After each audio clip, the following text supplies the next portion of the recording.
That was beautiful.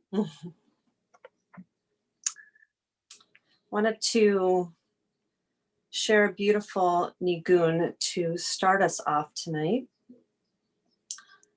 This is Nigun Havana Shira by Beit Tefillah Israeli. It's a beautiful musical prayer community that meets in the port of Tel Aviv.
So as we open Sefer Bamidbar, the book of Numbers in the Torah, we return to the story of the Israelites and their journey through the wilderness.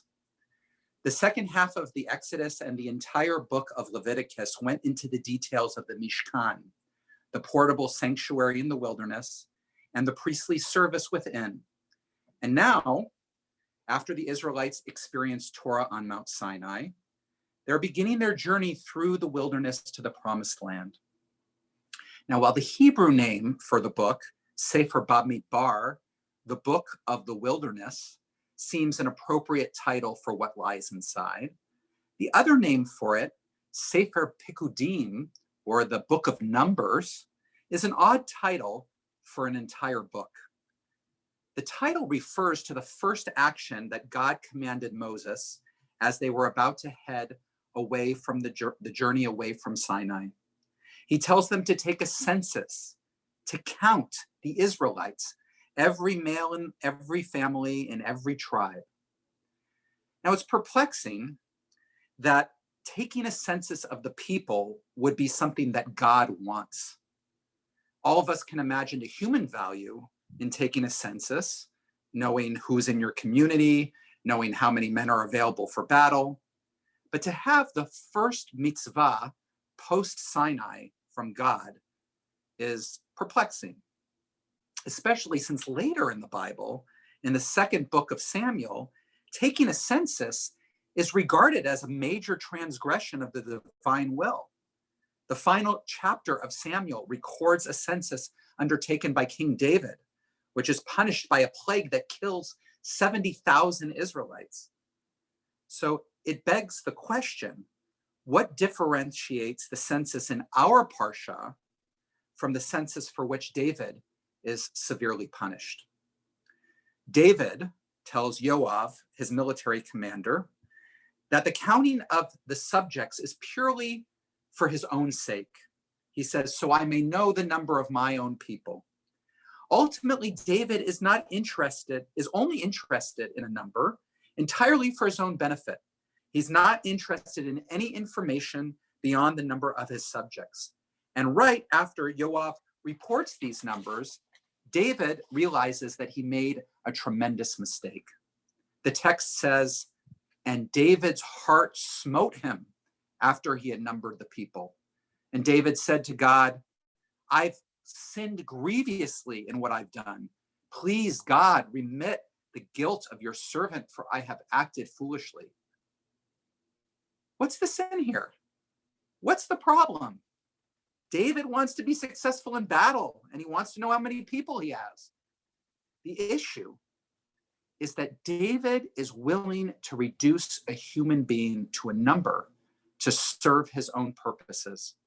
He's willing to label another human being in a one-dimensional way to achieve his goals, to do what he thinks is right.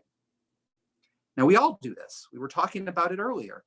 When someone disrupts our plans or doesn't act in a way that we think is proper, we label them and confine them to our picture of who we think they are.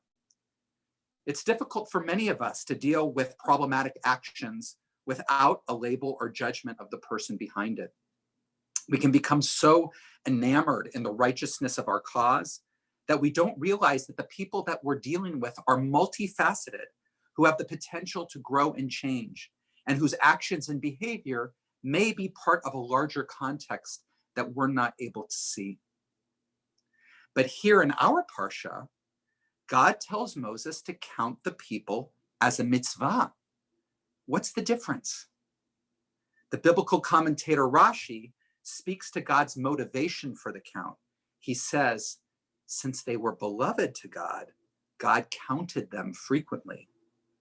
The motivation for the count was relationship, not to pursue a specific goal. And the way the instruction for the count is given is also telling. God tells Moses, Se'u et rosh kol edat b'nei Yisrael, lift up the heads of the community of Israel, lemishpochotechem lebeit avotam, by their families, according to their father's house. The act of counting is not just about assigning numbers to people. It's about seeing the uniqueness of each one. Lift up the heads of each Israelite so that I can see them, so that I can see their multidimensional nature, their uniqueness. And then it says, by their families, according to their father's house. Here, the Israelites are also identified as part of their broader family and tribe. They're seen not only as a unique personality, but as part of a network of relationships with other people. So what does this counting teach us about how to respond to problematic behavior in our families, in our community, or in the wider world? When we label each other so that we don't have to interact, we're like King David, who counted only to further his own goals. When our motivation comes from love and the desire to enhance relationship, like God's motivation to count the Israelites, we seek to understand a larger context of an individual's actions or behavior. We want to lift each other up, to bring out the best in each other. And that means taking the time to understand and to share compassionately. This is a mitzvah, an embracing of God's desire. A classic midrash says it beautifully, quote, a parable of a person who had a collection of beautiful pearls and would count them each time he took them out and put them away. Similarly, God says to Israel, you are my children, and therefore I count you often.